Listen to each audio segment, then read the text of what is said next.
who is working, even though they're sick. So we are live and here in the Ways and Means Committee, we are continuing our work on Committee Bill 250970, an act relating to expansion of existing income tax credits. Pat, you shared a presentation with us in February that I think we could use a fresh run through on. Sure. So Pat Titterton, Joint Fiscal Office. Sorry, I can't be with you in person today.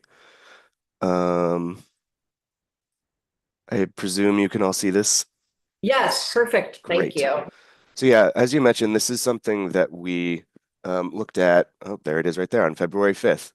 And so it's just a summary of the tax policies that were in the governor's recommendation. There are slides for these three proposals in this presentation. If you remember, I think it was the Friday before we had talked through this presentation. I had given the committee a memo on military benefits exemption. But what is in here is the expansion of the child tax credit to up to age 6. Currently, it's set at 5. It's increasing the EITC from 38% of the federal credit to 100%, only for individuals who are claiming the credit without children. And that's one of the places where we could use some further clarifying is sort of how the sort of the counterintuitive nature of those percentages. Sure. Do you want to jump right there? Yeah, I think so. Does that work for Okay. folks? Try not Everyone to get understands dizzy. the child tax credit. We expanded, it costs more money, fairly straightforward. Okay, great. All right. So the earned income tax credit. So this lives in our Chapter 32 of statute, and the statutory purpose of it is to provide incentives for low-income working families and individuals, and to offset the effect on these Vermonters of traditionally regressive taxes. So on the one hand, sort of one of the purposes of this credit is to encourage people to work, because you have to work to be able to claim this credit. But on the other hand, it is targeted towards lower income Vermonters. And so part of the reason, something we covered in a review of this credit a couple years ago, it's to offset sort of regressive taxes like the sales tax, fees, some taxes that are, make up a larger portion of lower income household budgets. So that's sort of the purpose of the credit. And as some quick history, the credit was first established on the federal level in 1975. They liked it so much they made it permanent in 1978. Vermont followed suit a couple years later, and at the time, they just set the state credit equal to 23% of the federal credit. Some of the context there is that at that time, Vermont's income tax system was pretty simple. The state would just take whatever your federal liability was and take 23% of that. And it was something called the applicable percentage at the time. So that's actually sort of an old vestige of Vermont tax law that has sort of carried forward with this credit and some others, where we're fully coupled to what the federal definitions of this credit are. And we just take, it's a really simple system, right? So we just take a flat percentage of what the feds provide to people. And it, I guess in a way it saves the tax department a heck of a lot of paperwork. There are some states that are decoupled, like I know California is decoupled, and they have to maintain and update their own, eligibility requirements year to year. So in a way, having this flat percentage also saves you all some time. Yeah, so I mentioned this. So because we're just a flat percentage of the federal credit, all eligibility criteria and credit amounts are established there. We don't have any control over that other than changing what percentage of the Vermont credit individuals can receive, or the federal credit that Vermont individuals can receive. And this has changed a few times, quite recently, actually. In 2022, Act 138, it went from 36 up to 38%. I believe it was maybe in 2018 that it was increased from 32 to 36%. So just in recent memory, this has been increased multiple times.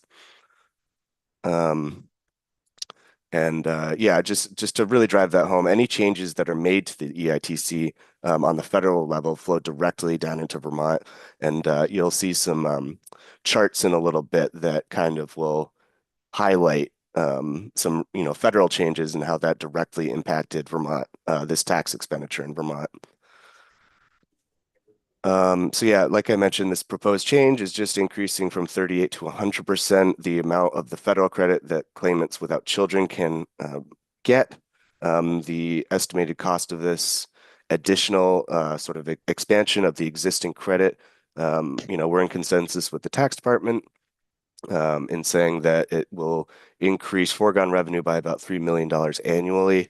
To give you some context of how that fits in with the rest of the credit, that would bring the total value of the credit in terms of tax expenditure to right around $30 million annually. That is the biggest tax expenditure in the personal income tax world. What Vermont has on the books. The second largest, just so you know, is the child tax credit. So that's a relatively brand new credit, and those two put together, I think they account for about $55 million in foregone revenue to the state as it is now. But I mean, of course, there's a purpose for these credits, right? That's $50 or so million that is provided as financial support to Vermont taxpayers.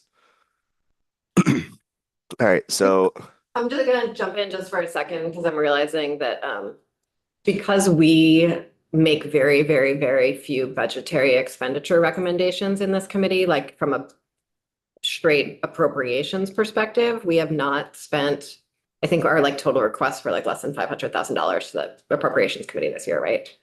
So we haven't spent very much time talking about sort of the environment that appropriations is operating in this year. And just want to sort of highlight, I'm sure this is very clear to everyone already, but we, one, have grown slightly accustomed to having an extraordinary amount of one-time money, right? Because of sort of federal spending, right? And pandemic era stuff. And that is less and less every year, and really quite little this year. And then the other piece is that we have no idea what's about to happen on the federal level, right?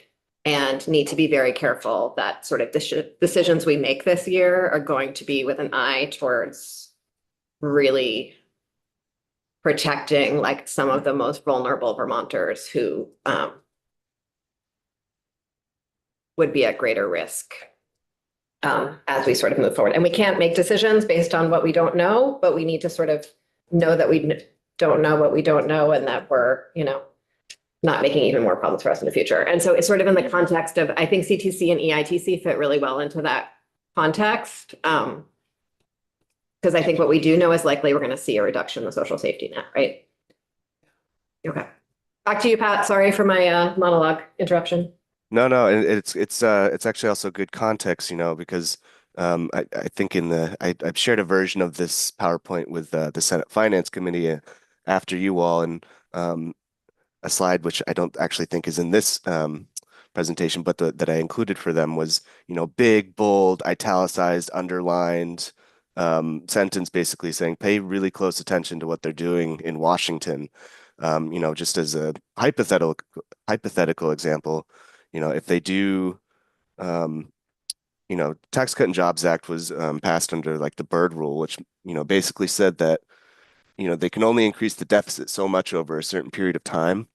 And so if they want to make deep cuts in some places, and this is purely hypothetical, they could look at something like the EITC or the Child and Dependent Care Credit, some of these credits where we're directly linked up with how they're setting eligibility criteria and credit amounts. And if, let's say it's cut in half or gotten rid of altogether, that also you know, cuts in half or gets rid of altogether the Vermont version of that credit. So yeah, just pay close attention. Okay, so to at the federal level, there's sort of three primary criteria you need to meet to qualify. You have to have a certain amount of earned income. So this is you know, actively working income, wages, salaries, tips. And so you have to have that earned income, which I'm just distinguishing a little bit because it's a little different than adjusted gross income, right? Because that's all other kind of income, you know, interest, dividends, that kind of stuff.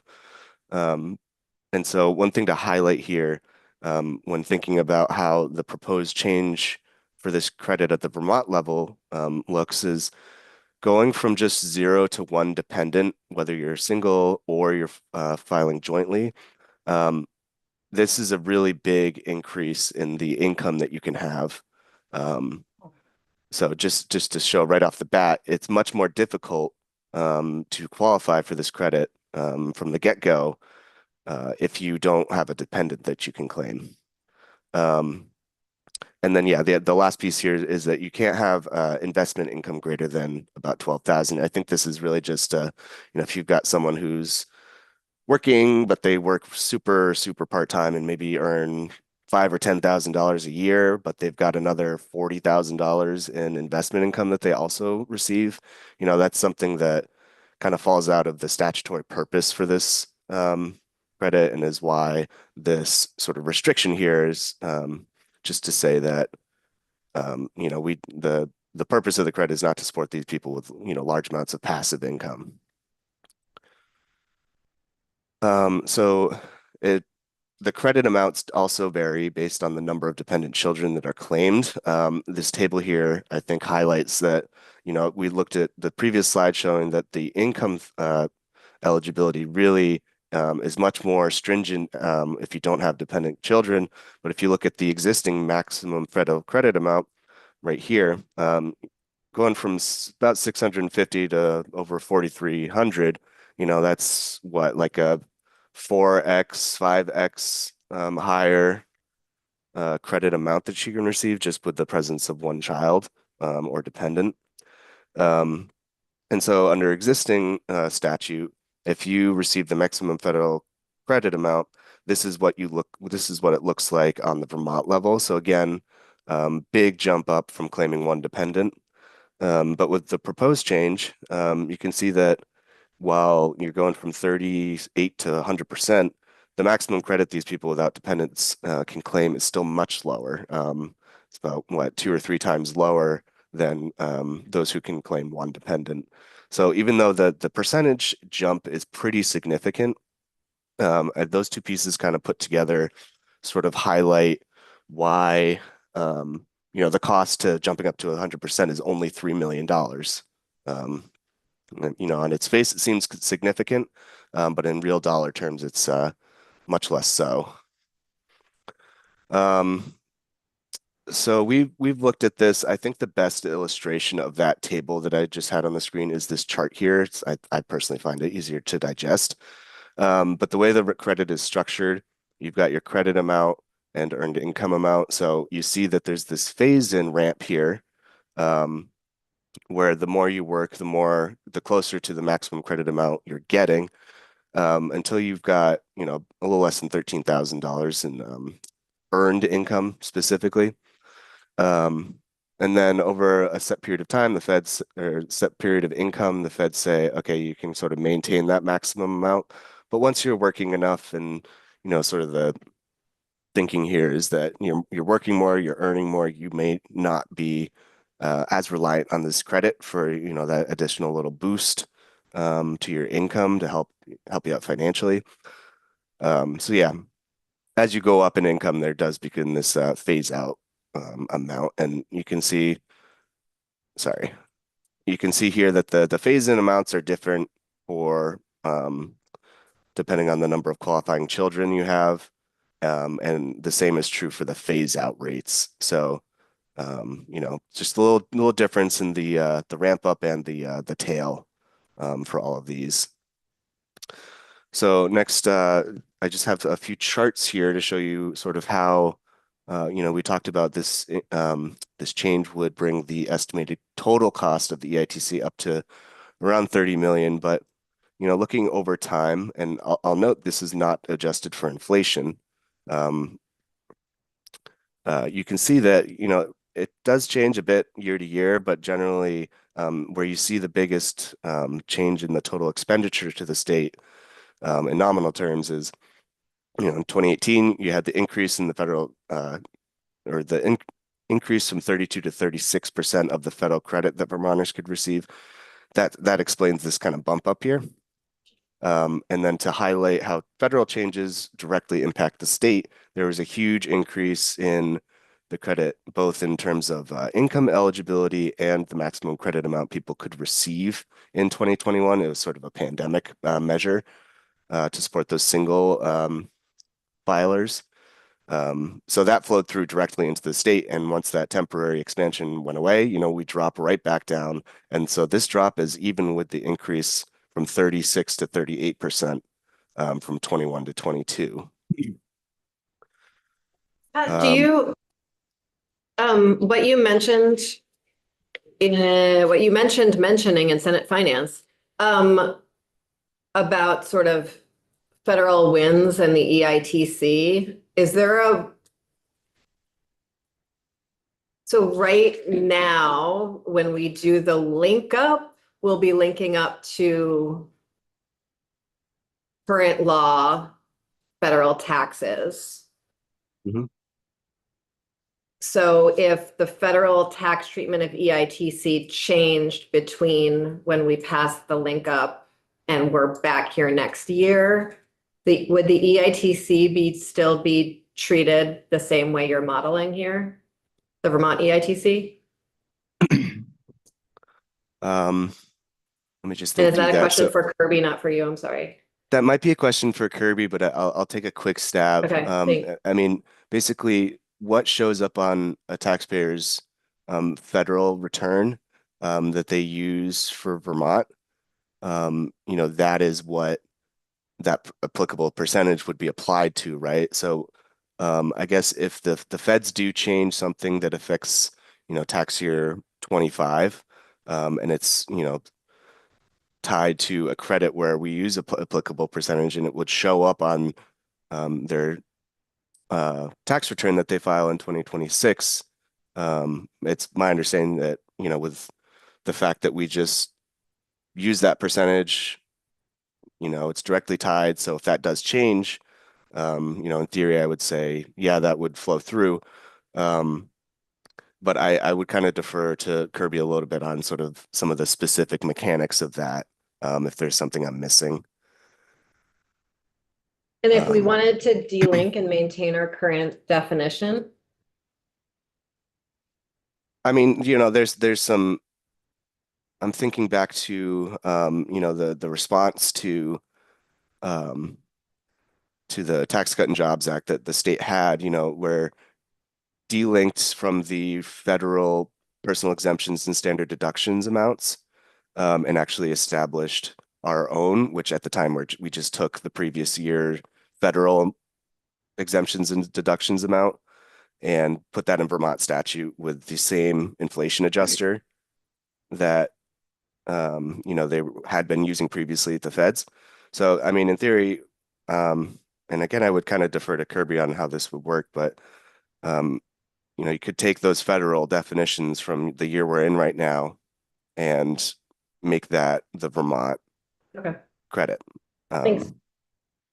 The tax department, I'm sure, would tell you that adds some complexity by Absolutely. not just being able to do a flat percentage, which is super easy. And I'm going to check in with Kirby to see if we could just do it in a responsive way rather than a proactive way. Thank you. Mhm. So, sorry, I'll let you continue on. I know you only have 5 minutes left, so I want to make sure you have Oh, is it time time? to get to the. Sure, there's just a security few part. charts left here that I think are interesting. Thank you. And of course, it's on the website for reference for anyone who's interested. So again, this just highlights how those people with dependents, or without dependents, make up a really small sliver of the overall tax expenditure for this credit in the state. And again, this just highlights how that sort of large expansion, it basically tripled the amount that single filers were eligible for at the federal level, and in addition to increasing their income thresholds. But yeah, you can just see that even though that huge expansion happened, it's still a much smaller portion of the pie than people with dependents. And again, this is sort of showing the same kind of thing. I think I apologized last time for sort of inverting the color scheme between this and the last slide, but here the blue is actually the people without qualifying children. And again, you see that in terms of the number of claimants, not the number of dollars going out, but the number of claimants, huge increase in the total number, and they actually made up over half of total claimants for that credit in 2021. Generally, they sit more closer to about a third of total EITC claimants. And this is the slide, remember, where I said I'm trying to trick you, because this is if you lump all claimants together and what they're receiving, this is the average amount they pay or receive. But when you break it out between those with and without claimants, you can see that the average amount that people without children are receiving is, was under $100 in 2012, and even today it's barely over $100 on their Vermont credit side, which is sort of, in contrast to what the people with dependents on average are receiving. This again, this doesn't really show you too much. It shows you how by income, how the shares of claimants in the state have changed over time. You can see it stays pretty static over time, pretty consistent. And quickly, there is precedent for this. There are other states that do provide different credit amounts for those who do and do not have dependents. DC, Maine, and Maryland actually have a very similar structure to what's being contemplated here, where people without claimants without children receive a higher percentage amount than people with dependents. And there's 2 states that I found where they actually do the inverse, and they give the claimants with children a higher percentage than those without. I'm sure there's some kind of, if you look at the structure that we looked at before, it's very cheap, relatively speaking, to boost the credit amounts for people without children. But there must be some political or policy sort of thought process in these 2 states that they want to do the inverse, even though it's more expensive to give people with dependents higher credit amounts. And so can we skip this next section, though it is very interesting and I appreciate it, and folks can look at it in their own time, and go to here. Go to here. Okay. So also contemplated within the GovRec proposals is bumping out the income thresholds for Social Security by $5,000. Is the same thing that was done recently. I forget what year it was, but these were increased by about $5,000 somewhat recently. Excuse me. It does still maintain the $10,000 phase out over time. And with the bump out of these income thresholds, and this also includes the civil service retirement system benefits that some Vermonters receive. Sorry. Do you want to pause and mute for a minute? And yeah, sorry about that. No, it's fine, Pat. Thanks for being here. Make that knowledge. Let's not. Let's just wait. Okay, I'm back. I just needed some water. So yeah, those 2 pieces together, increasing the income thresholds, we're estimating about $2.1 million in additional foregone revenue. This is something I'll just note that's likely to grow somewhat over time.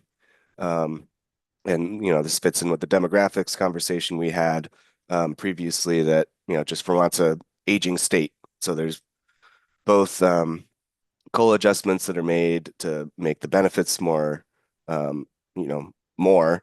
And there's also just more people who are going to be claiming Social Security going forward because of Vermont's demographics. And next few you- slides. But can we go next to sort of the option taking around the military pension and how that works? Oh, sure. Thank I you. don't know if I don't have specific slides about Okay. that in here. It was in that military retirement memo that we Okay. went through. But yeah, basically for the military retirement as currently in statute, if you let's come back to this slide here. If you have these same AGI thresholds and you receive that kind of income, you can deduct up to $10,000 of your military retirement benefits. The kicker, the quirk there is though, you have to decide whether you want to take the Vermont Social Security exemption or the military retirement benefits exemption. You can't claim both. So basically the math that tax filers have to do is just which one gives me a bigger break on my tax bill, right? And So Pat, is there, Carol asked Kirby to tell a story, a parable. And that parable included someone who retired from the military at around 50. Could they take it's not like a choice for life, right? So they would take the exemption from 50 to 65, and then they might switch to the Social Security exemption. Is that allowable? if it's advantageous to switch, yeah, Okay, certainly. thanks. Yeah. More than allowable, it's demanded you either take the Social Security or the military, right? When you file your Vermont taxes, they can still receive their retirement benefits from the Department of Defense, but when they're filing their taxes, they have to decide whether they want to claim one exemption or the other. Thank you. Thank you. Do you have I think we're wrapping up our time with you. Oh, yeah. Can I just have one quick? If you could just jump ahead to the table 4 slide 38, I think it is. The one that shows the income groups with the average tax. Thank you, perfect. So if we're talking about raising from 50 to 55, that is not a category that's clearly on there. It's 50 to 75. Do we know out of that 11,500-ish, how many of those would be covered in the 50 to 55? I don't have that number in front of me at the moment, but that would be really easy for me to get for you. If we could find that, that would be great. I just want to, if we're gonna do this, I want to make sure that we're actually helping a significant number of people and not just telling ourselves that we're doing a good thing. Yeah, no, certainly I can get that for you. Thank you. And then once we make sort of a similar question, if and when we make these changes, do a sense of what percentage of Vermonters have a full exclusion on their Social Security? Percentage. Percentage of folks receiving Social Security, not Yep. all Vermonters. Yeah. Yeah, I mean, there might be there are probably some people within this group here that yeah, I'm sorry. I can pull that That's as well. Great, thank you. I'm just looking at the table. A lot of these people would fall into that category you're talking about. Yeah. Thank you very much for joining us. I really appreciate your time. Thank you, Pat. Okay, we are switching gears.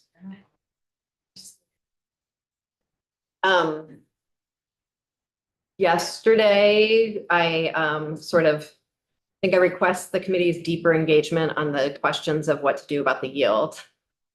And now it's just us, no senators, in a room where I can see everyone, which is very nice. That table's very hard. I always lose you. If you've not felt this, I'm sorry about that. Sit someplace else. No, let's be do all this.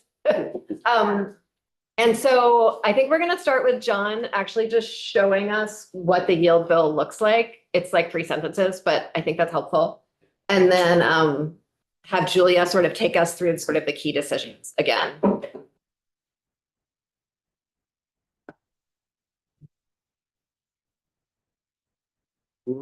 Hi, nice to see you. You guys, John Gray, Office of Legislative Counsel. I think this is going to be super simple for now. Yield bill. This is it. You know, we set the property dollar equivalent yield, we set the income dollar equivalent yield, and we set the non-homestead rate. And that's it. I can orient if helpful. I think this group probably is well oriented. So let's, if you could orient for a moment, that would be great. Thank you. Yeah, so we're thinking about the yields. We've talked before, just in the context of redesigning an education system with the function of the yields. It's the mechanism that counts for variation in the tax rates, the homestead tax rates for different school districts. So setting these yields determines your local rates. It's what determines that local spending and it's what determines your homestead tax rates and accounts for the variation in per pupil spending between school districts. So changing these numbers changes the figures that school districts are going to pay, and then setting your non-homestead rate relative to that can change how much is raised on the homestead tax and how much is raised on the non-homestead tax. So these number decisions will have huge impacts on where you're raising those funds. Are they being raised in the non-homestead? Are they being raised on homestead? And if they're being raised on homestead, how much are the school districts themselves are going to pay? As context for the background, of course, each year what you're doing is you're raising sufficient funds to cover the full cost of education spending for the state. So that's why these have to be set each year. It's not something that you can just do once and be done with it. This is accounting for the variation in spending year to year, and mechanically the way that it works, for instance, for the non-homestead is we always notwithstand what's on the books because there is a designated non-homestead rate on the books. And each year that is not withstood in order to ensure that you are appropriately funding education and you have the ability to shift costs between non-homestead and homestead. So that's super quick what these do. I don't know if this is a question for you, but what I like about Act 60 and 68 is that it forces us to set a yield that pays for all the school budgets. I mean, we could not pass a yield bill and then budgets would revert back to an amount. I can't remember what that is. I think Julie actually did a memo on this last year, but if I recall, it's like I think the yields go back to the year prior is what I recall. Yeah. You're right. Okay, so what I want to say is that is there a way to make us to force the legislature to fund budgets like this does if we were to go to this new foundation formula? Because this is a very big concern I have about the foundation formula, which I have voiced.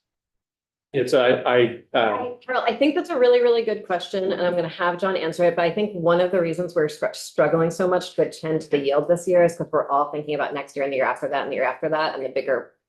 And so, It's the mechanism. I know, I agree. So I'm going to have John answer All right. it, but I really All right. have to set the yield that next week. I want us to pay attention to just the yield for even like 30 minutes of our lives. It's a very good question, and the answer is yes. But so John, let's answer it. I just want to. Yeah, I mean, high level, yes, you can ensure that you're adequately funding all this. To me, that's really a question about, are you allowing, because in part that's predicated on the question, is local spending beyond the foundation amount permitted? If you don't do something beyond the foundation amount, then the question is kind of moot, right? Because then the only number that's out there is that's the foundation amount, and that's going to be raised through that statewide rate in the first place. So that would be accommodated. So I think it's predicated on what's happening with local spending. And yes, you could include mechanisms to ensure that you are raising sufficient funds for local spending. I look forward to that discussion in the future. Thank you. Yes. Madam Chair, thanks. And again, being new to the committee, I need a little bit more explanation as to, I understand the non-homestead property tax rate being set at $3.91. That's a constant. And then based on the above, so based on the property dollar equivalent and the income dollar equivalent, the homestead rate changes, correct? So if you, I guess I need to have an explanation to Yep. how that works. Yeah, so a couple of things to call out. The first thing here, I hope is the figures you have here are entirely placeholder. These are not real numbers. These are just starting place for discussion. High level answer to that question is the yield basically tells you what you could raise per pupil when spending at a 1% tax rate on property. So imagine that that figure is $10,000. Now, if you're a district whose spending is $10,000, the way that you're going to calculate your homestead rate is you're going to take your per pupil spending and divide it by the yield. So in that case, you'd have a 1-to-1 ratio, 10,000 divided by 10,000, and you multiply it by 1%, and you'd have a 1% rate. If you have spending that's at 15K, so you're spending in excess of what the yield raises, you're doing 15K divided by that 10, so you're getting 1.5%. For the income dollar yield, it's slightly different because you multiply that by 2%, but basically it's accounting for variation in spending across the districts.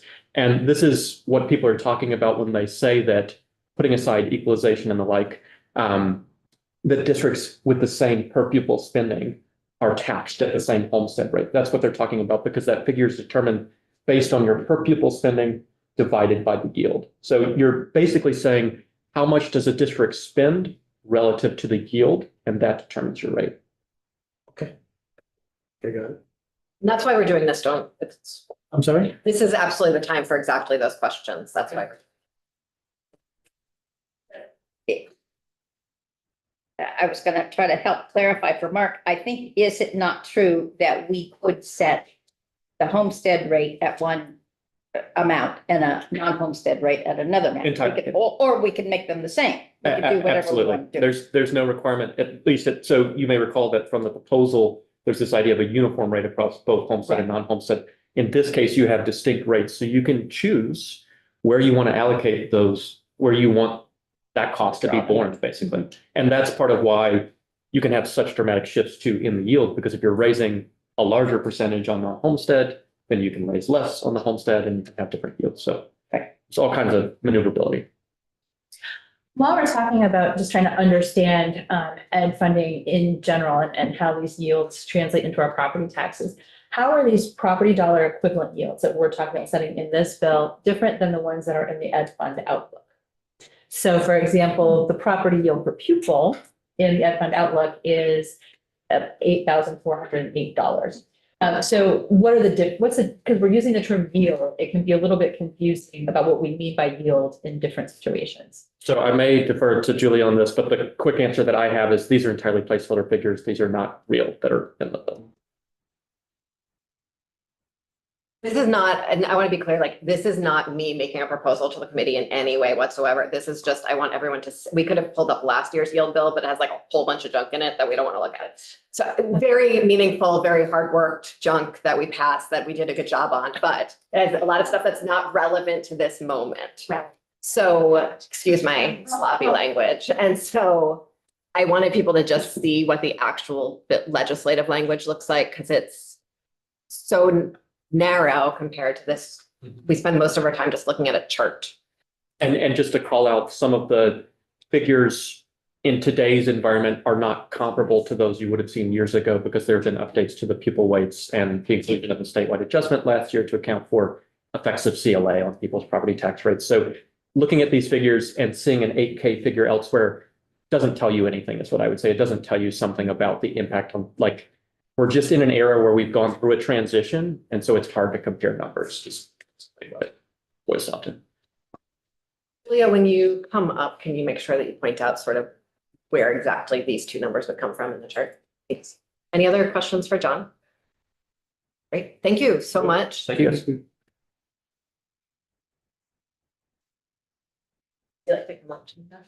Cool. There's like always a weird traffic thing, so if you want to stay there and. I can Yeah. go around the table. Okay.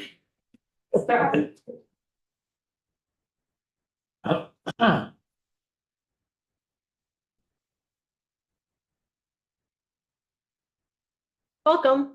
Thank you. Hi, I'm Julia Richter with Joint Fiscal Office. So there's one document on the committee page under my name. It's the same education fund outlook that I walked through with you all in Senate Finance a couple of days ago. So there's no new information that I'm presenting Will today. you pull it up to talk about it? Absolutely. Would you like me to just start talking? Yeah, that would be great. Will you pull it up though while you talk? I think. Yes, absolutely. Make everything as practical as possible. I will admit I'm not the best at multitasking. I'm sorry.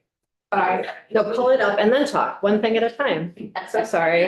I ate one of Jim Harrison's donuts this morning and I'm like very, very wired with a degree of sugar that I should not ever have in my body. And so I'm sorry to everyone. I have a protein bar. No, I'm just gonna ride it. I only have a few more minutes until lunch. So. So it's crazy. No, I feel like wired. Really juice. They're very good donuts if anyone ever gets a chance to have them. Yeah. Are they homemade donuts? No, they're from. They're one. Oh, Jones's, yeah. Very good. Yeah, I don't recommend it. Yeah, Julia, the floor is yours. Look at all the time I made for you to pull things out. So, so pulled up is the Education Fund Outlook from Tuesday. In terms of level setting, I think I've been thinking about, we come in every couple weeks or every week and we walk through all of these numbers and the Education Fund Outlook and all of these parameters. And I realize that I don't always start with sort of a level setting of like, what are we actually looking at and why are we looking at it? So to Rep. Kornheiser's point, the chair's question, the numbers that John just, the yields bill language that we all just looked at with the 3 sentences and the 3 numbers in it. Actually, those numbers are from a couple of years ago, from FY24, I believe. So those were the yields and the rate from previous year. Where they're coming from is shown in the Education Fund Outlook. So to Rep. Burkhart's question of we're talking about all of these different yields and all of these different numbers, in reality, what will happen is the committee will make a decision of all of the different parameters that you see needing to happen in the education fund. It will be reflected in the Education Fund Outlook. And so we see the property, for instance, if we were to be looking at column D or column C or whatever column you choose, you see in row D, the property yield. So if the committee decided you wanted to pass all of the parameters in column C or column D or column E, John and I would coordinate and John would include the yield that is in row D of the corresponding column. So if you liked all of the parameters and you said column D, that's what we want to go with. I'm not saying I'm not making a recommendation. I'm just using that as an example. The yield would be 8,224, and that would be plugged into that first sentence in the yields bill. Sorry, no, first. Jade, just the example that John just brought up, the numbers were considerably higher. I just want to make sure, is this because of the long-term weighted number of pupils? Okay. Yeah. So that 142,000 that's on line F, right? In terms of number of students, that was really 83,000. That was what was being used in that previous calculation. Precisely. Got it. So before Act 127, we used equalized pupils. So essentially applied all of the weights, applied something called the equalization ratio, and then brought those weighted pupils down. In my brain, in the math, like in a math world, it didn't matter in the sense of applying the equalization ratio. However, in terms of how it fits into the yield calculation, it does. So yes, so it's not directly comparable because we have significant changes in weights from Act 127. The equalization ratio was done away with in Act 127. And then also last year, there was the CLA change, which has also impacted the yield, which is why we see a further yield change between FY25 and FY26. Thank you. Sure. So going back to like where we see these numbers, the same holds true for the income yields that John was mentioning. That's going to be coming from row E of the corresponding column the committee decides to go with. And the non-homestead rate is reflected on line C of the Ed Fund Outlook. If it would be helpful, I've been thinking about like taking a step back and not looking at, you know, however many numbers are on the spreadsheet, but thinking about like the big picture decisions that I need to be directed, how those decisions, how people are interested in those decisions in order to model the numbers, right? Because you look at one of these numbers and it's like, what actually goes into that number? Well, the answer is a lot of things and a lot of policy choices. So I made a list, thinking about this, on my ride into work this morning, how I would structure the list. But, Did you write while you were driving? No. no, but I didn't do a voice memo myself. Oh, here's another thing. So taking a step back, if we think about the structure of the education fund, right? All of these school budgets are being voted, all these policy choices are being made in the education fund. We have our non-property revenue sources. There's a gap between the amount of expenditures in the education fund and how much is being covered by non-property revenues, right? And so there's a remaining amount of revenue that needs to be raised somehow. And that's kind of the fundamental question of the yield bill is how is that gap going to be filled? There's infinite options, right? It's generally filled from property taxes. It's what we're all talking about here, but there's literally infinite options of how you could fill that gap. You could raise way more money than necessary to fill the education fund. But when you start to think about all of the different policy decisions of the committee, you know, no one has asked me in committee this year to model like raise 5 times the amount of property taxes we have. So we can sort of start to whittle it down. And that's kind of the purpose of going into the Ed Fund Outlook with all of these columns is to start whittling down where are people interested in exploring. So thinking about, shall I just keep going? Okay. Thinking about filling the gap in the Ed Fund, we sort of have to think about those revenues. And sort of 3 options. How much are we going to fill with homestead property taxes? How much are we going to fill with non-homestead property taxes?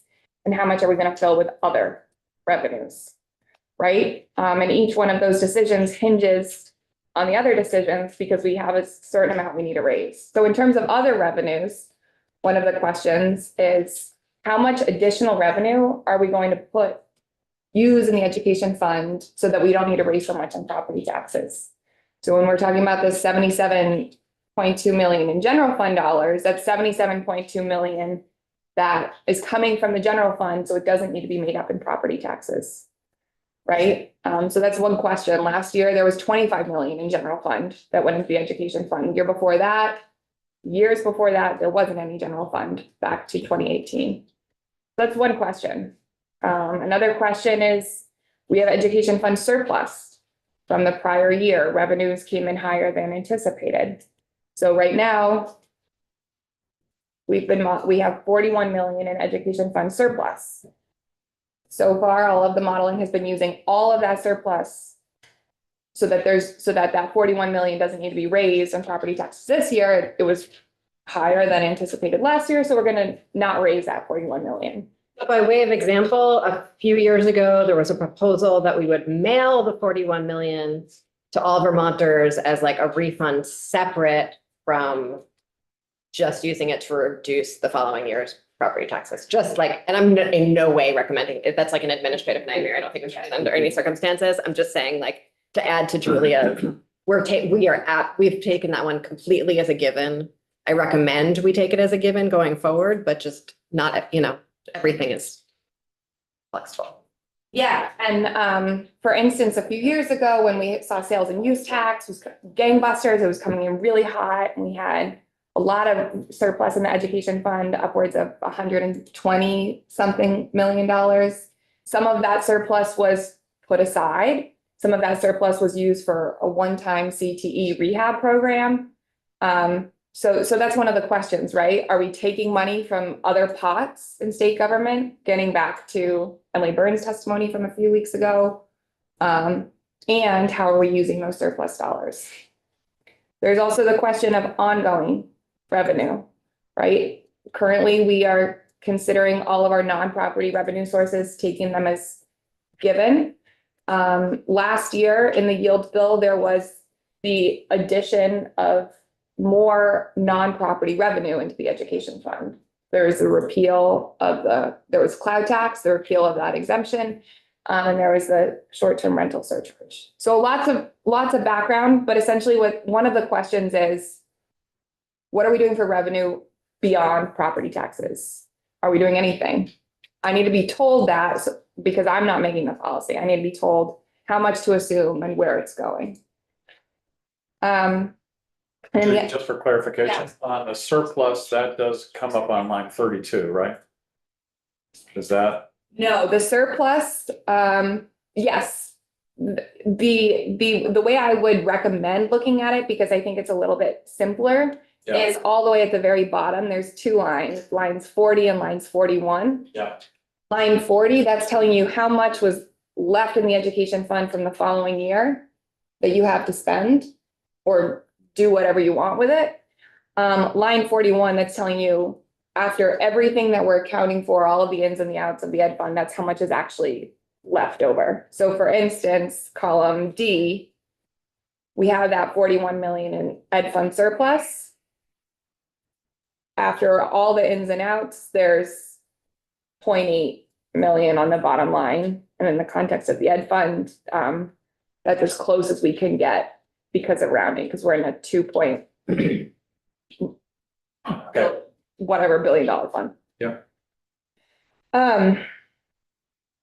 Okay, so looking at lines 3 through 9, the sources. Are those figures that are in there a given currently? I mean, based on, 1/3 of the total of the purchase and use tax, and what you're saying is, that's a given, that's right. What you're saying that is, any of those, we could make decisions to raise or lower them, right?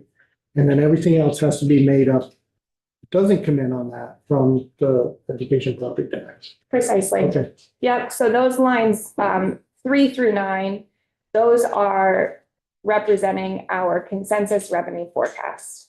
Okay. So if the General Assembly, for instance, doesn't make any changes to sales and use tax, then I'm not going to change the sales and use tax number until we have another revenue forecast, which will be in July. thanks. On the, sticking to those same lines, lines 4 and 5, just remind me, the rest of the purchase and use of meals and rooms goes into the general fund? Purchase and use goes to the T fund, meals and rooms goes to the general.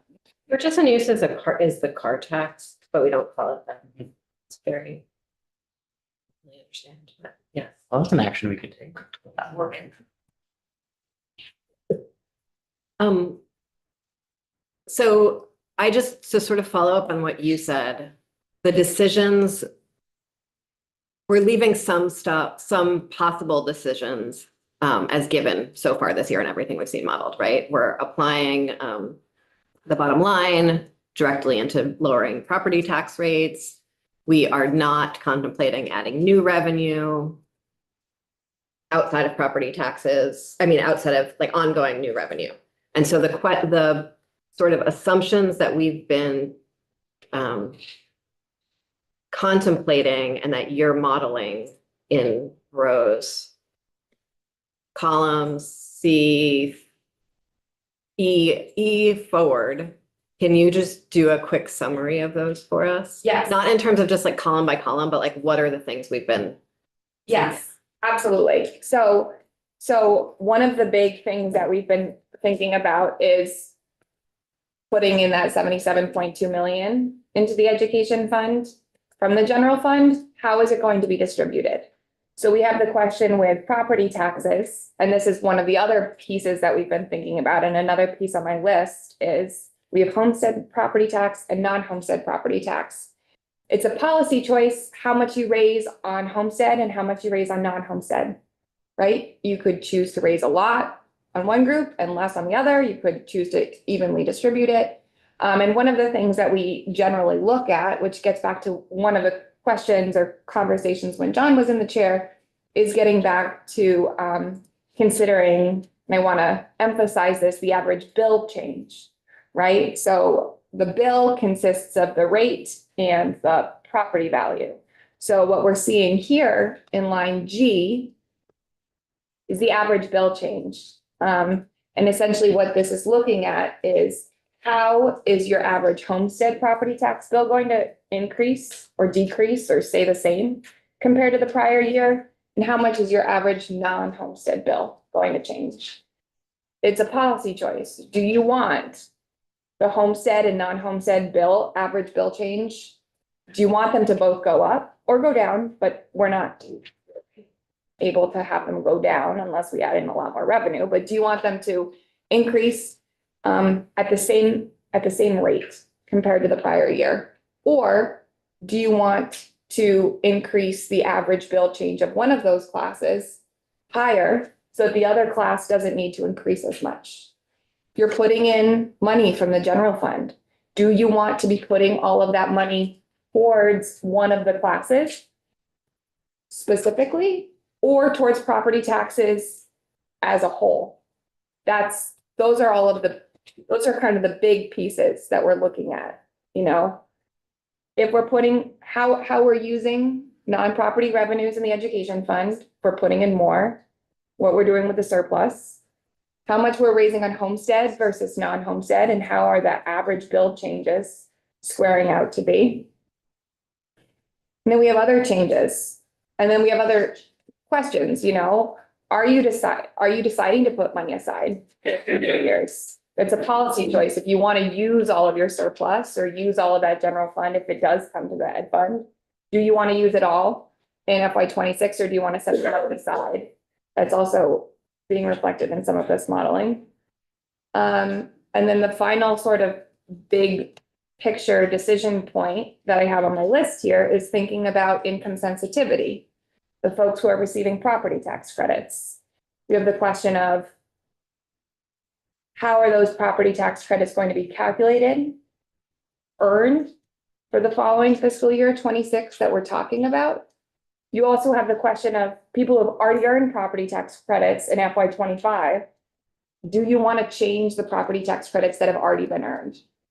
And that's what we're seeing, that change reflected in column H. So it's sort of big picture intuition of what's going in all the numbers. Madam Chair, again, so you'd mentioned last year the cloud tax and short-term rental tax. Where is that in here? What line is it included in? So the cloud tax is included in the sales and use tax. Last year, in the Ed Fund Outlook, you saw one of these blue lines. It was a subline. So when you are making a significant difference or a policy choice, I highlighted in blue. But now that's because it's passed, it's rolled up into sales and use. And short-term rental is rolled up into meals and rooms. So it's included in this meals and rooms line.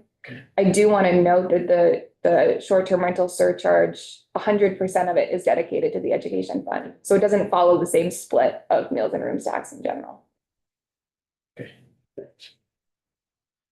And so choices that we need to be, from my perspective, need to be making, and if someone wants to throw another choice into the mix, more power to you. Welcome to, happy to have it. Is, are we changing the homestead rate and the non-homestead? Are we applying? How much are we having the homestead rate carry costs, and how much are we having the non-homestead rate costs? And do we want to do those consistently, or would be like one category to carry a little bit more, so the other category could carry less? Do we want to do the general fund transfer? And if so, do we want to do the full general fund transfer? Do we want to apply the full general fund transfer to property taxes this year? Or do we want to save some of it for next year? Because every time we spend one-time money into the ed fund creates a property tax cliff for the following year. We did that for ourselves last year, and we are living with it this year, and we did it for good reason. It's something to navigate. And then the property tax credit, given that it's on a 1-year lag, how do we want to be thinking about that in the context of these other things? Would we want to add more revenues into that category as well? Yeah. So I'm sure, so currently, with everything that you put together here, the homestead rate for going forward would be $1.677, and the non-homestead rate would be that 1.791. That would completely, and this is where, I know that policymakers sometimes get annoyed with me saying it, but I'm gonna say it anyway, is that would completely be a policy choice. Right, okay. So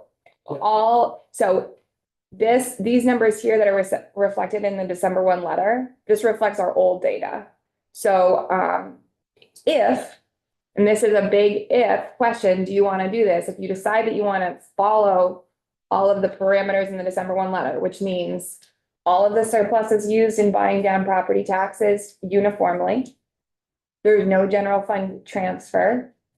And you solve so that homestead and non-homestead average bill changes increase by the same amount. You say, yes, that's everything that we want to do in the yield bill, nothing else. Then your average homestead rate, but that's an average, would be $1.669. Your non-homestead rate, and this would go into the yield bill, would be $1.782. And then these are the two numbers that would go into the yield bill. So from my perspective, and I live and breathe this stuff, looking at the yield bill and just looking at the three numbers without the corresponding ed fund outlook, it's really hard to understand, what does a yield of 8,224 mean? So this is kind of like the annotation, all of the background that is included in that yield bill number. I think again. If you didn't, we can talk again. Okay. So Jude, just working across the chart, so from FY 2025, and I want to look at universal non-homestead property tax rate. So we're 1.391 in 2025. With the December 1st letter, that was projected to go up to 1.791, but is the new yield affecting that too? No, so that is an actual increase. No, so neither. Beautiful. Fell right into your trap. So, Sounds like a journey. so the property yield and the homestead property yield and the non-homestead rate, they're related because they're telling us how much we're raising on homestead and how much we're raising on non-homestead. That being said, the homestead yield is not, in all of the math that I'm doing to produce this, the homestead yield is not a direct input into the non-homestead rate. The reason that we're seeing that change of $1.391 to $1.791, which you say, oh my gosh, that's huge. That is not the appropriate interpretation of it. And that's because last year there was the change to the statewide adjustment CLA.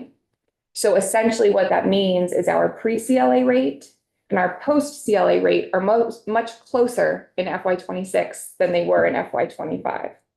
So included in all of the modeling are the CLAs. That's why we're referring to equalized rates. That's the pre-CLAs where we've kind of like baked it in the background.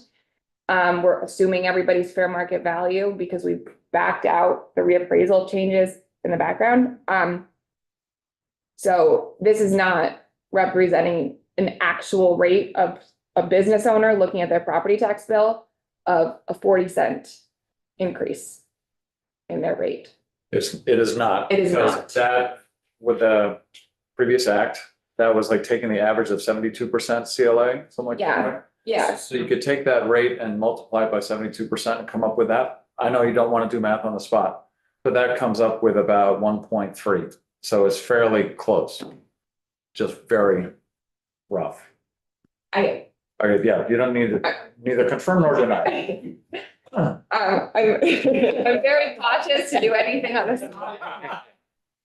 But the intuition is correct. And that's why I've included, this is a new line here that we see, this line J, the statewide adjustment. That's that average CLA that we're comparing against. So prior to the yield bill change, the statewide adjustment change, everything was being benchmarked against 100% of fair market value, right? But if we have an average statewide CLA of 72.4%, then you're going to be bringing it's a much bigger lift to bring everybody up to 100% rather to the average, which is why that $391 that you're seeing as an equalized 100% fair market value rate is much more different than what people are seeing on their bills.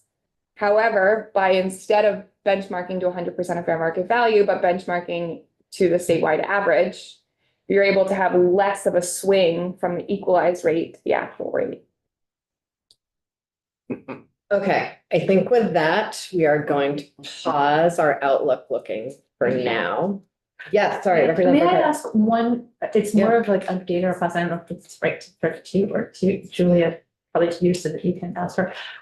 It was really helpful when I was learning about ed funding, and it would be helpful because there have been these big changes to just see a couple of examples. You know, if you're a business owner that has a property that's worth $300,000, and this is how your calculation would have been made last year, and this is how it will be made this year. And here's where all these different variables that you're asking us to opine on really would play into that calculation. So that was really helpful for me. And it was helpful for me to explain it to constituents as well. Like, these are the choices we're making, and then here's how that impacts. So we have presentations with those scenarios that Julia can resend. However, when you're doing that at the district level as a way of learning this, a lot of the variables have been removed because you're just doing it at a single district level. When we try to do examples for the state, it's really even more of just an example because they're all of the district by district variables. And so it will be purely like an algebraic word problem story time rather than like a practical one-to-one of this is what will happen to people's bills. I'm gonna Say one quick thing. Representative Maslin's hand was up first. Yeah, briefly, Julia. I'm glad you're the one that lives and breathes this stuff. Because your explanations are clear and your articulation, Madam Chair, of what we're doing here is also very clear. But at the constituent level, you're right, these are just examples of where we are, and what they care about is where we're going to end up in April. So this is very helpful. But I must say, I'm will freely admit being no better than anybody else at this point in time. And I've been trying throughout the year to highlight the fact that we make a lot of these decisions based on an average bill change, and there is not a single average bill payer in the state. And so an average means there's a lot of people higher and a lot of people lower. Carol, and then we're I just gonna wrap wanted this and move on to a say new that topic. That explanation, I thought, was between the two of you, figuring out that we needed that was the best. It was so excellent. Just going through the numbers was, that was just wonderful. Thank you. Thank you. Yeah. Okay, so later this afternoon, we're gonna talk about this again. We're gonna keep on talking about it, but now folks can look at those columns and have a better sense of like, where are we making decisions? Yeah. Okay, we are totally switching gears. So take a deep breath, please. I'm going to. We heard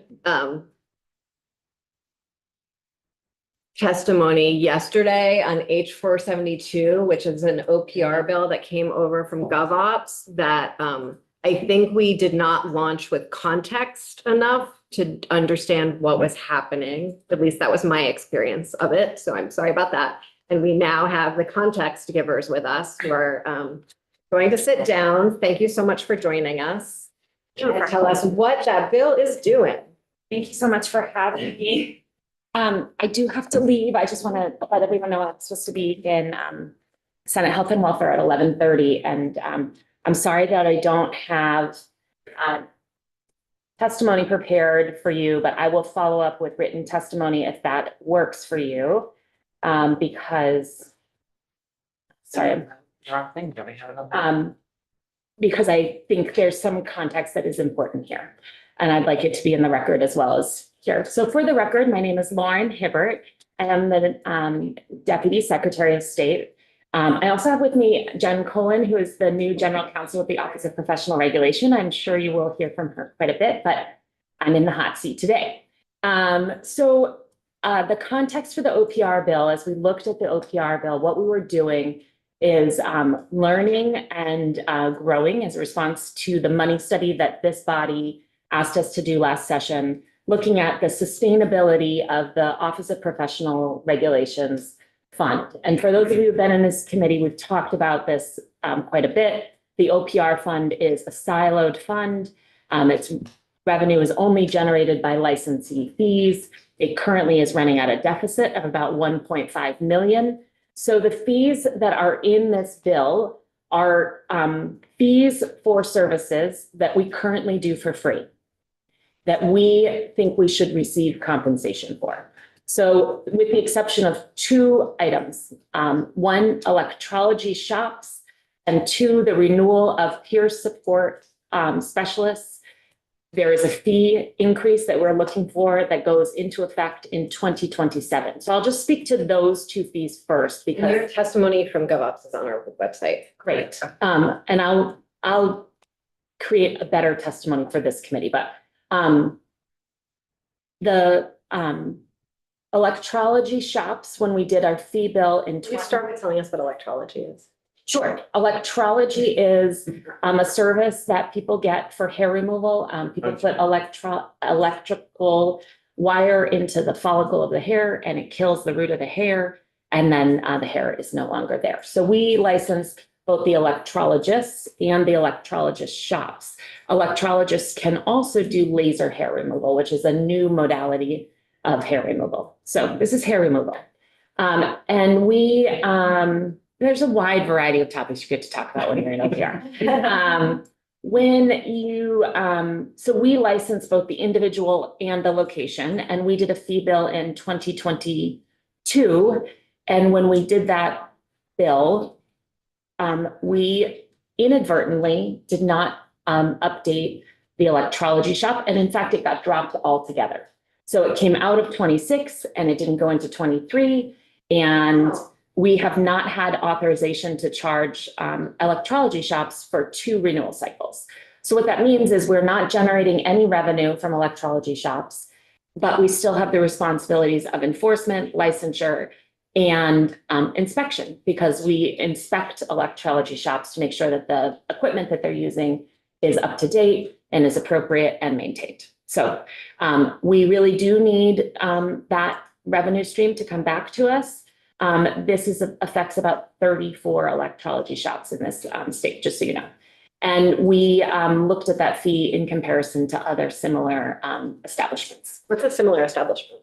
I would say tattooing and barbers and cosmetologists. Thank you. Yes, those are also establishments that we have to inspect. Inspection is a cost, obviously. Peer support, that was a bill that moved through not last session, but the session before. And the intent was always to raise the fee in 2027. But to err is human, somehow in the legislative process, that got dropped and we did not notice it. But that was always the intent, was that the fees would start at $50 for renewal and then would go up to $75. And that is what we're asking to happen. And so those two fees are, in my mind, sort of legislative cleanup, but I understand do cause concern. The other fees that are in this bill are fees for new service or for services that we've always provided, new fees for those. So the first is in section 1, and here we are asking for the authority to create policy around our data and the provision of our data within the Secretary of State's office. We have immense data that we currently are providing for free. And these are data feeds, they're called APIs. They go to people every day. Lists of all of the licensees who are health care providers to UVM. Every day they get this data for free. And what they do is they compare our list with their list of employees and make sure that everyone is appropriately licensed. And if we suspend somebody, then they pull that person off the floor. And this is really critical. I use UVM as an example because it's really critical to them. You cannot receive reimbursement for Medicaid, Medicare under federal rules if the person is not appropriately licensed and providing care. So they have a very vested interest in receiving this data. We have no obligation to provide this data to them under the law. To be really clear, they came to us and asked us to provide it. As we were building our now, I hesitate to call it new. As we were building our system that we've been in since 2017, we said yes. The Office of Professional Regulation was at a much more fiscally robust space at that time. We said yes. We have been doing this for them and for pretty much every hospital within the state, but also external to the state, or other licensing entities and organizations of licensing entities in the nation. We have been building this for people sort of in a bespoke manner, I would say. So, you know, you want this data, we'll create this data for you in the way that you want it to be. That has a development cost for us. That has a maintenance cost for us in our system. We have never been reimbursed for this. So we would like to create a policy whereby we start charging for this. We think a policy would be the best fit because we are looking towards and we're receiving active requests for our data in business services. There's a lot of people who want to know all of the UCC liens that are filed in our state, and they want a data feed of that every day. We now have implemented a new system that gives us the ability to start contemplating that. In our old system, we could have never done that. We had people download Excel spreadsheets, but with our new system, we will be able to provide connections to other people's systems like we're doing with UVM. And that will also come at a cost. And the reason why in the OPR space and in the business services space, people are asking for this is there is a commercial interest in having this. And we just think that the Office of Professional Regulation's fund and the Secretary of State's fund should be compensated for external parties' business needs for our data where we are spending money to create it. It's one thing to, if it's a publicly available download and people download it every day, we don't need to be paid for that. But if we're going to be creating communications between IT systems, that involves developers that we are paying to do that, third-party developers that we're paying to do that, to talk usually to those entities, third-party developers, so that these systems can communicate with each other every day. So we know that probably this provision that we're asking to add to 3 VSA 118 is unusual, but it's because of this unusual circumstance and the value of our data and the necessity of our data. But again, there's nothing within the Secretary of State's statutes and in OPR or in business services that requires us to provide this, but we do think this is a public good that we are providing right now. And are you ready to be subject to all the data broker laws? We already are. Great.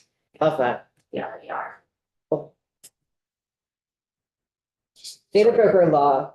Maybe Right there. interrupt Sorry, I'm so PTSD, yeah. sorry, Charlie. No, but a question is that, are you thinking the fee structure be a once a year, or is it based on volume of API calls? What are you thinking the We'll see. fee structure would be? We were originally proposing once a year fee, to be candid with you. In our first iteration of this concept, we were thinking that, but then we were thinking about, okay, is it calls? Is it number of files? Is it complexity? You know, if we're building it in this bespoke way, you know, if we're building it universal for all and people get to pick and choose what data they absorb from it, or if we're building it specifically for an entity, we would like to be able to charge for that setup fee. What we would like is to be able to determine that by policy, really. But I'm thinking it will be probably at least a once a year fee with initial setup being an additional fee at this moment. Just a quick follow-up is that the fees go into this enterprise fund for whatever lack of better. So you're recovering your costs. You're not like seeing this as a source of endless We are. revenue. I don't believe we're going to get rich on this, no. Yeah. I think that for the OPR fund, any revenue that so for any data coming out of the OPR system, that would go into the OPR special fund. And that fund is at such a deficit at this moment that it will not make a huge difference to that fund. Also, I'm realizing that the committee most members of this committee did not spend an enormous amount of time on OPR fees last year, even though many of us did. And so understanding like how highly restricted OPR fees and funds are might be a helpful big picture for us. So we have, So at the Secretary of State, we have the Secretary of State Fund, which is where all our business and corporations revenue goes into and supports 50% of our office, the majority, but all of our non-OPR office is supported by that fund, including the Records and Archives Administration, the Elections Division, quite a bit of our office. The OPR fund is siloed. We regulate now 53 distinct professions, and we have, I believe, 17 boards. So of the professions that are board professions, those budgets are siloed. And the money that's generated from nursing, let's say nursing is a good example of a board, one that we all care about quite a bit. The revenue from nursing licenses, nursing renewals goes into the nursing board revenue fund that's nested in the OPR fund. And then we have those 17 board professions, and each one of their professions is siloed and kept and accounted for individually. Then we have the OPR Advisor Fund, which is the remainder of the professions. And those are grouped together and they commingle funds. So in that fund is electrologists and peer support and funeral directors and social workers, because we don't have boards for those professions. We have the advisor model. The majority of our new professions that we have started regulating are the advisor model, and our larger, more complex and historically regulated professions are the board model.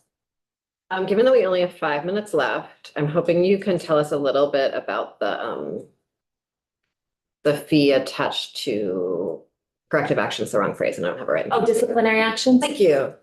So as we were looking at the costs within our within OPR, and I just want to say, I really want this committee to know that we are taking the work of the money report very seriously. One of the things that we are doing in response to, we filed an interim report, which I can forward to this committee. One of the things that we are doing as a result of that is we really realized we didn't have enough data on how much every individual who works within OPR is spending on a specific profession. So we changed how we have our staff report their time. It used to be that you reported 8 hours to the OPR fund, and then it was allocated to profession by the number of licensees for the majority of the staff, to the number of licensees in the profession. Now, what we're doing is we're looking at how many hours did Jen Colon spend on nursing on this day. This is, of course, a much more laborsome task for our staff, but we think we're going to get better data about which professions cost us more money versus less money. Enforcement is different. Enforcement, the cost of enforcement is we take the total number of investigations and and the cost of the investigation unit, and we divide that by the number of licensees and allocate not across all professions, but just the ones that had disciplinary work. Then that gets allocated by profession.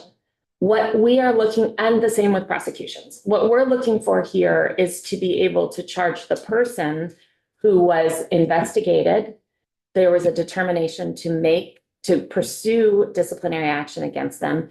They were found to have committed disciplinary action, this disciplinary action fee, which is $250. And that is a way, it will not offset the costs of our enforcement division in any way, but it is a way to start to understand and put some of the burden of that work onto the person who did the misconduct. What happens if someone doesn't pay?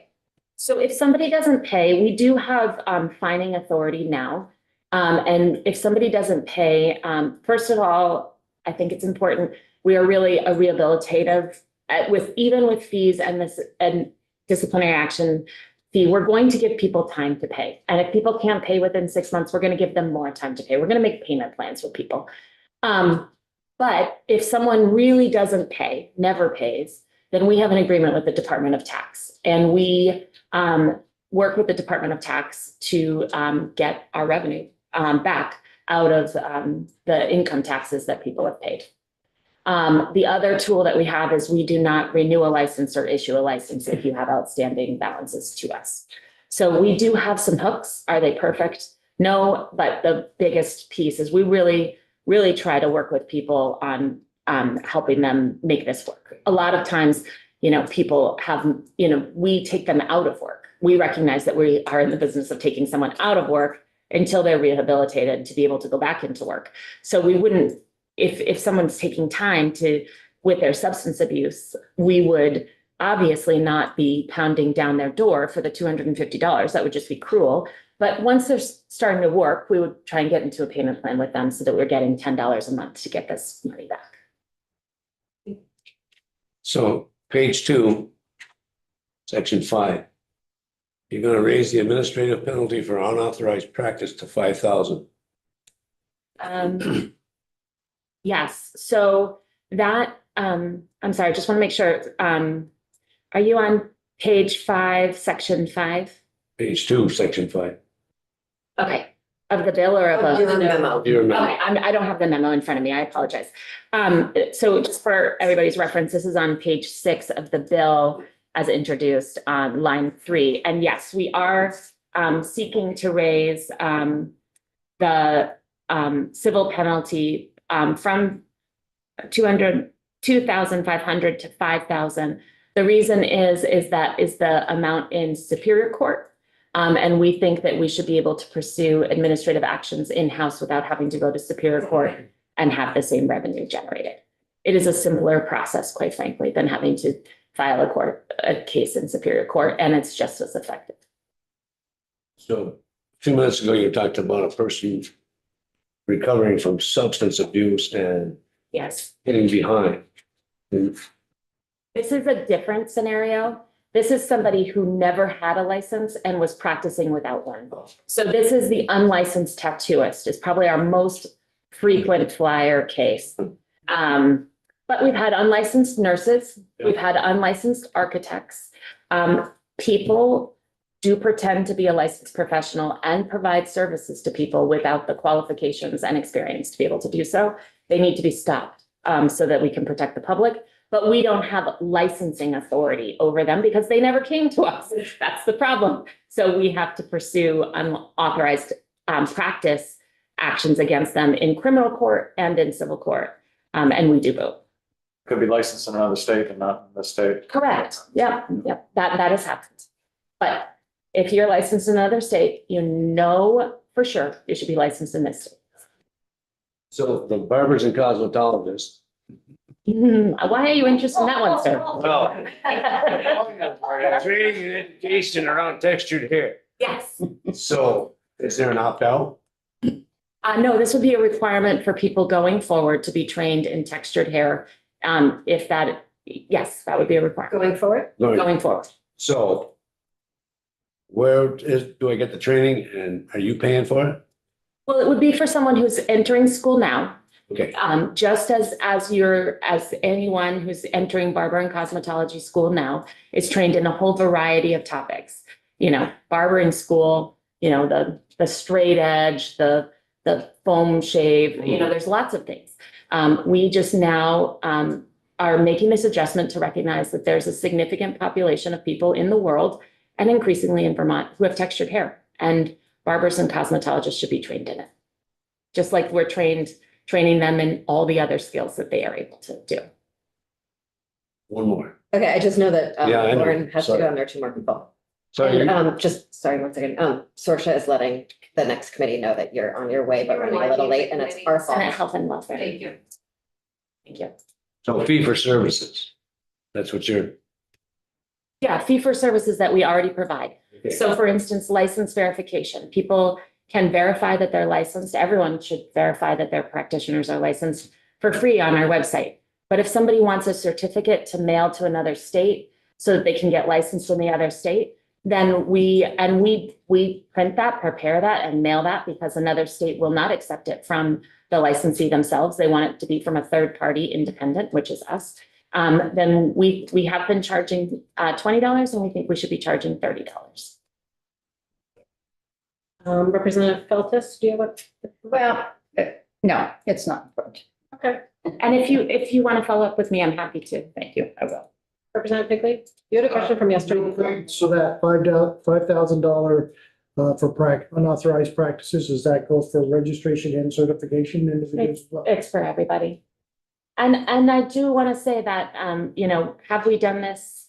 We have not sought a $2,500 fee in recent history. We just think that it should be the same for consistency.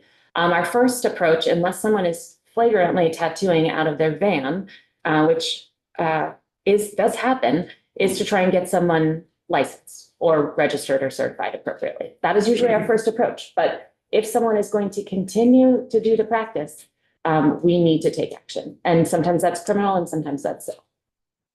Thank you very much. Thank you. I'll Really follow up appreciate with it. all these fees with the explanation in a very brief form.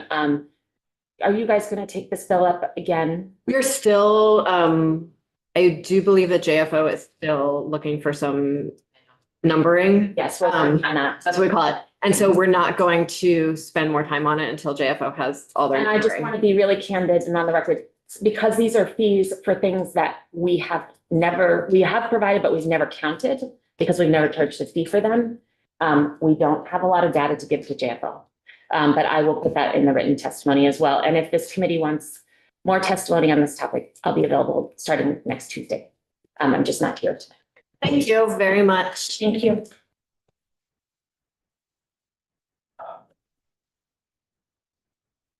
Do you want to say things or do you want to wait to say things until we have things to say? I would love to wait. Cool. That sounds great. Folks, we have like 10 more minutes left and I would love to spend that 10 minutes going back to the yield bill, even though Julia's not here. And Saoirse, I wonder if you. No, I think it's okay. I just wonder if you mind sharing could you pull up the Outlook? Is that okay? Thank you.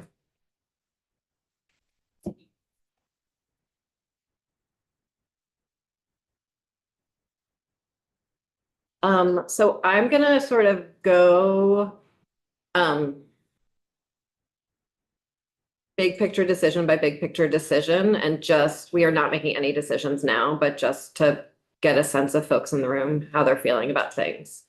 So there's the general fund transfer to start with. There's applying all of it this year to property taxes. There's applying half of it to property taxes and saving half of it for next year in a reserve. There's not doing the transfer at all, which I'm sure would make the appropriations committee really happy, but might not make taxpayers happy. But just folks, there's the cliff, folks' sense of that. Yeah, Representative Brannigan. So the cliff is a bad thing. And I've never really liked that maneuver of using leftover money to plunk it into a budget and then deal with the fallout next year. It's just never good. And I want to throw this out there in case I'm not correct about it, but my understanding is that 77 million was not put into any of the calculations that districts used last week when their town meeting budgets were voted. Am I correct on that? So the governor's budget included the 77 million as a one-time transfer into the ed fund. The governor has said, as has the previous tax commissioner, quite broadly all over the state, we plan to buy down property taxes with this extra 77 million. But all the testimony we've heard from the field so far is that the votes that happened last week were not based on that buy down. Okay, that helps us. Mhm. There are a number of things that need to be done in the school world that we don't know where we're going to get money for. One of them is construction. Another one is special ed. Apparently, mental health costs are skyrocketing and general special ed costs are skyrocketing. And with the shenanigans in Washington, we don't know what's happening with federal fund at all. So this is at least 77 million that could go to help that group of children. I'm just saying we have a whole lot of options that may, Madam Chair, be much more to our benefit Mhm. than using it to reduce the bottom line. Other thoughts? Yeah, thank you. All this stuff. Well considered. If there's a general fund transfer. I just assume it's one of the last things that we do. And my perspective is we've got other things that we can figure out first, and if we start throwing money into the general fund before we examine other options, I think we're doing more than shooting ourselves in the foot. What are the other options that you're talking about? I don't know. I mean, we've got a bunch of sort of things out there. And I don't know that I can articulate them Okay. at this point. Okay, cool. But I suspect that there are some things that we can consider. It may seem initially to be nibbling. But nibbling. But anyway, that's my short version. Okay. I, like Representative Burkhart, would certainly appreciate an example. I know there's, some real issues with doing that, but I think it would help me into some conclusion. Right. We can see if we can nibble. I don't know who is, you two self-organized. You guys done? Okay. I think it's important to keep it in our chart. And as we decide down the road, this year, what we're gonna do with the yield bill. Right. If we don't approach, or other people are gonna say, hey, there's 77 million. Yes. They're gonna use it. So piggybacking on Representative Canfield, I like keeping it in the chart, but I share Representative Brannigan's. We have no idea what is going to happen over the next couple of months at the federal level, and it could get really, really bad, really, really fast. And so I think leaving it in the chart helps us hang on to it. But I can think of a lot of other things that I'd like to do, or systems I'd like to shore up with 77 million, rather than artificially buying down a tax rate and digging ourselves a bigger hole for next year. And I think too that, are we just talking about the general fund transfer? Can I make another? Let's stay on general fund transfer for a minute. Go do whatever you need to do. Okay, great, okay, well, then I'll leave it there for now. So I think all of us have had pressure from our constituents about lowering property taxes. We're trying to constrain spending. So when we were first looking at this, I thought, absolutely, this makes a lot of sense to buy down. But there are two things that have changed in that kind of thought process. One is the school budget's passed with a published yield rate based on the December 1st letter. That takes some of the pressure off of voters because in many cases they saw property tax decreases or rate decreases. That's one. The second is I'm not sure that $77 million is meaningful on an individual taxpayer basis. I just don't know. So it'd be good to look at that as an example. We look at these different options. Is it 1%, keeping that rate, but I don't know if it's meaningful for an individual homeowner. So Well, that's I what I'd think we like to can, see. I think we can look at that right now. So, Saoirse, can you just scroll up so we can see the top? I'm thinking, what does it And mean by then- individual tax? And then bill? go, yeah, just so we can see D and E. So the difference between D and E and the average bill change. Yeah. Answers that question. Yep. And there was the other one that, on the other options, about using half of it and just really benefiting primary homeowners so they don't see an increase. And then reserving the other half so that you're benefiting the homestead. Which I'm sorry. I wanted you to say that last thing again. So taking $77 million, and it's actually in one of the columns, and using half of it to just reduce the property tax rate or reduce the yields for primary, for homestead. For the first year, and then banking the balance of that for any kind of future needs because of what's going on in Washington, that kind of stuff. So, and because we have a transition year, most likely from where we are now to whatever the payment scheme is with a new future state, that would give us a little cushion to apply to that as well in the next state. Like, we don't know how much this transition to a new system is going to cost. That's my concern, so we have no idea. When you say banking, is that a reserve fund? Is that something untouchable? How does that work? Well, yeah, that's my own concept, but it's all fungible, so could somebody steal it? Yeah. I mean, if we pass the yield with a reserve and bank it, and it's a specific reserve in the yield, likely it would stay in the yield even as it went to the Senate. The Senate might move it to a different line item, and then it would come back to us and we would have the conference about that. But likely it would not, I could be wrong, but likely it would not exit the yield bill entirely. Yes. I just want clarification then on column E, the December 1st letter did not contemplate using the 77 million. The December 1st letter is set very explicitly in statute. The assumptions that the December 1st letter comes from is not based on anything that anyone wants. It's very clearly spelled out in statute. And so it does not include the transfer because the transfer is a policy decision that the administration is recommending. Correct, but when populations voted on their school budgets, that's the number they had to work with. I think likely they were working mostly with column D. Yeah. Which is the December 1st letter assumptions with updated data. In terms of revenues. Yes. Okay, all right, that one assumes a uniform tax increase of 5.8%. Correct.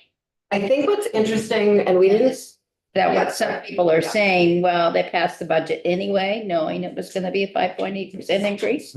So I think one of the things that's interesting about how the budget vote conversations happen, and I'd be curious to hear from all of you about what happens in your districts, and my district has not voted yet, so is that often discussion is about the rate going up or down.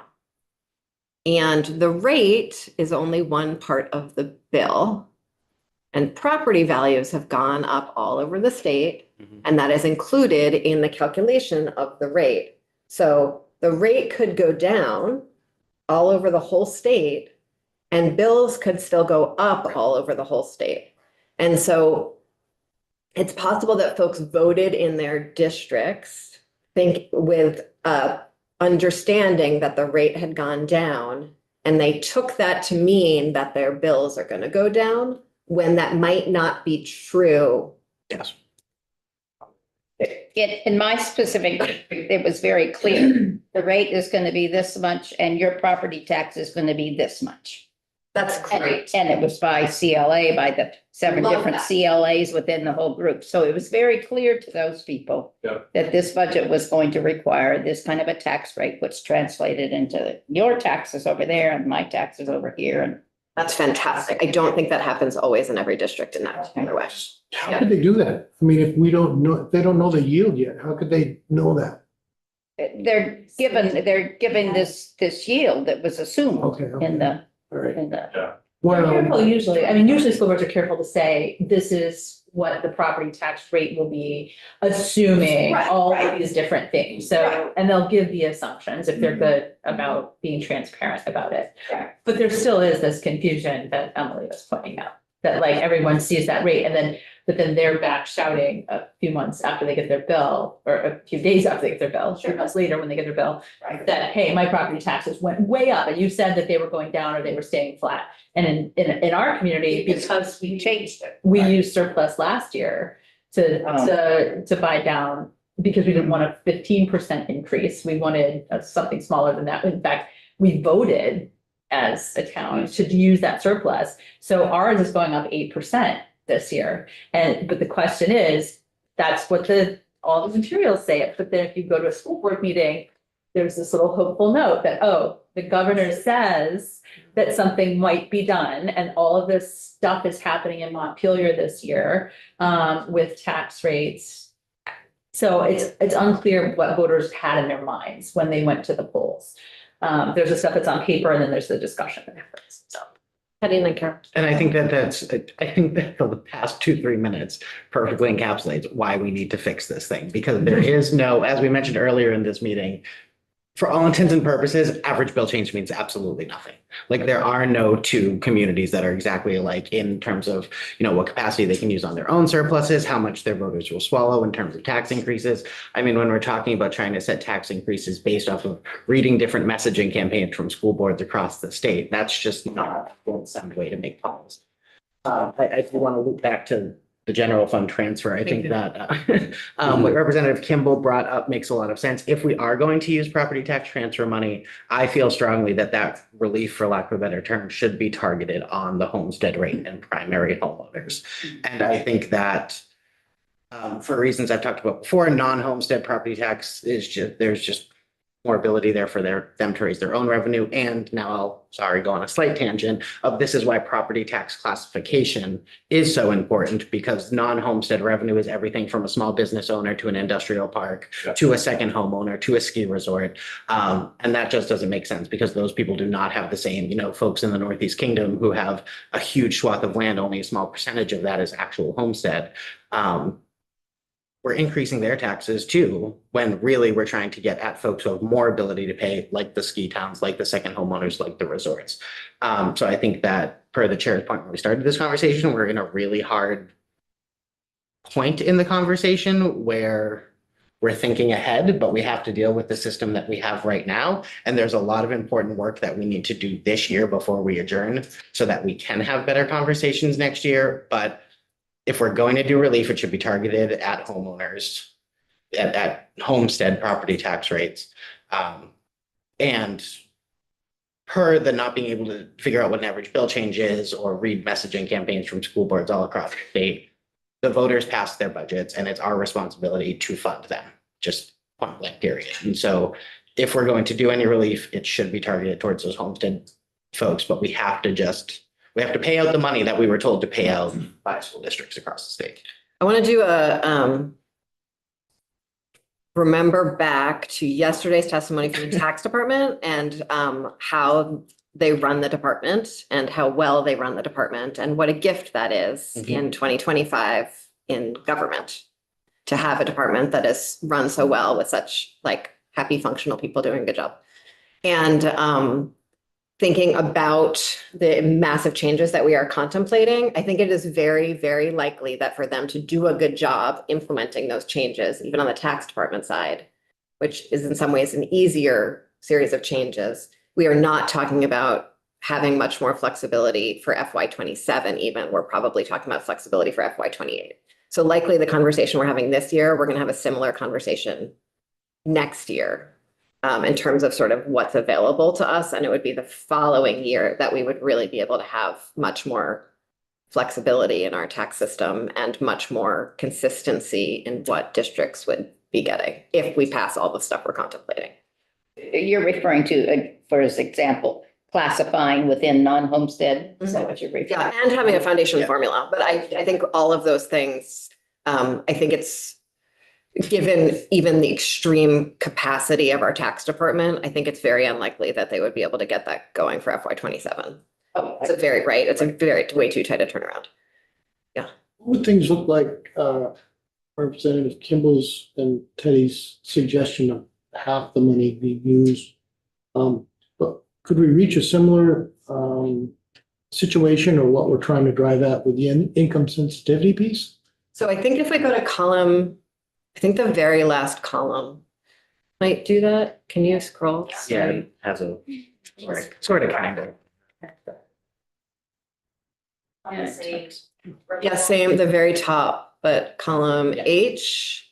Yeah, That 5. so that one does just spends half the transfer, saves the other half of the transfer, and then it applies what's left partly to all classes, but partly to the property tax credit, the income sensitivity. That's that 5.2 on the chart there, is the one. And it doesn't distinguish between homestead and non-homestead bearing burden. Does on It does. G. it basically takes the assumptions in G, which is. Nope. It takes the assumptions in F and it perks up and we can have Julia take us back through this, but Yeah. a lot of what you're asking about, Representative Higley, is in column H. Okay. Yeah. And so is that an idea that's of interest to you? I just. Yeah. Really thought of it. Okay, cool. Yeah. Okay. I wanted to say, I'd like us to look at ballot language. Mhm. And the second thing I would like to say is, it seems attractive, perhaps, to say, well, let's help out the homesteads. But we do have property tax credits and we do have income sensitive. And what I'm trying to say is that our non-homestead people, we already know they're in different classes, we can't do anything about that quite yet. And I'm concerned because, let's say you're not a second homeowner. And you are a commercial enterprise or a factory or any other kind of business that has real estate. Or rents, doesn't matter, it comes to you. So they are already cost shifted in the healthcare realm. Already, anything that isn't paid for by Medicaid, well, that's true, is now cost shifted onto people who are paying for their own healthcare or employers who are paying for the healthcare of their employees. So already they are absorbing costs that are. So if we're talking about commercial properties, you're concerned that the commercial properties are already seeing a cost increase this year because of inflation and health. And Healthcare healthcare costs. Okay, costs, thanks. not only for their own employees, but also for the difference between what Medicaid reimburses and what commercial insurers reimburse. And because there has been a failure to ask for hospital direct reimbursement to make up the difference between the Medicaid and the reimbursement and commercial insurance, that amount has been shifted on commercial. So I would offer that. I'm just Okay, saying that they're already being ultra burdened with the cost shift. And now to say, well, they have the means to pay. They're already so paying in healthcare segment. I don't think that it's a good idea to, push this onto them too.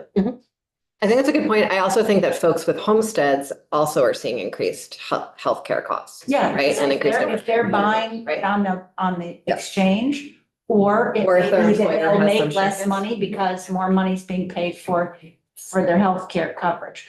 I just don't want to harm employers who are making good choices about their employees. I think it's sort of hard times across the board. Yes. And we're gonna have to make decisions and we are out of time for today. And so we're gonna be back here after the floor. Please come back after the floor. Even if the floor, unless the floor goes to 4:00, 4:00's the no-go. Okay, does that work? Does everyone hear that? Okay. Yep. Yes. But 3:55 is not the no-go. I'm not gonna make an announcement on the floor. Look at your phone if you're confused. Thank So- you. Okay. What if there's an ice cream social at 4? Then you will be here anyway.